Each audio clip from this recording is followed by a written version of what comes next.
Europe during the early 1900s was a land of tension.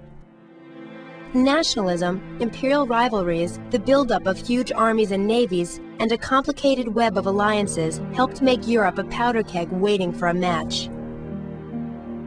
That match was lit when Archduke Franz Ferdinand was assassinated in Serbia in 1914.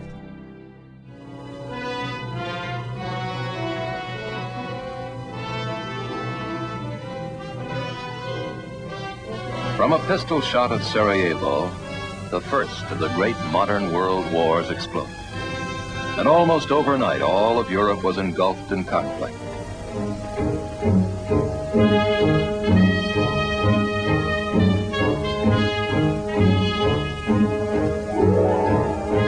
Once the great armies had met head-on, the conflict resolved itself into a desperate struggle to hold this plot of ground, this foot of earth.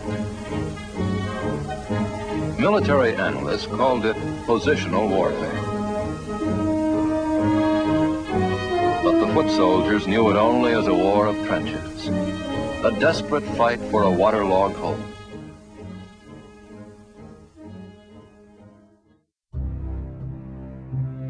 The war pitted the Central Powers of Germany, Austria-Hungary, and the Ottoman Empire against the Allied powers of Russia, France, and Britain.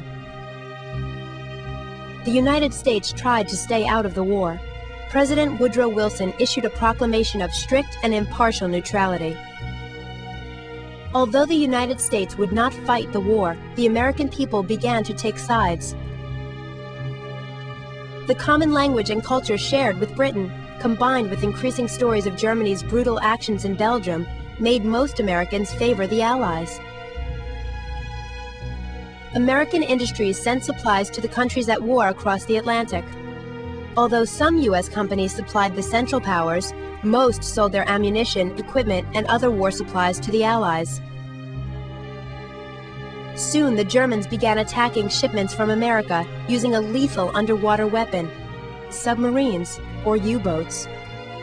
In 1915, a U-boat sank the British passenger ship Lusitania, which was also transporting ammunition from New York to Britain. 124 Americans on board lost their lives. The Lusitania, America's ship of fate. As passengers line the rails, they are getting their last look at land and at life. No hint of the panic that is to come 6 days later here. No suggestion of trepidation, no feeling of disaster. But then, off the coast of Ireland, the first German torpedo struck. Germany's flagrant violation of international law burst below decks. The warning had its tragic aftermath.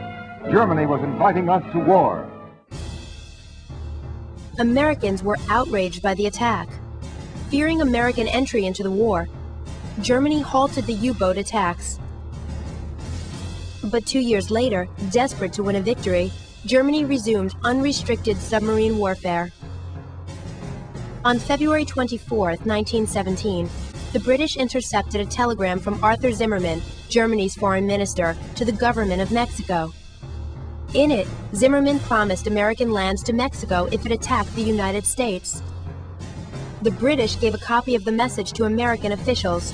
When it was published, American anger over Zimmermann's telegram and the resumed attacks on U.S. merchant ships exploded into war fever.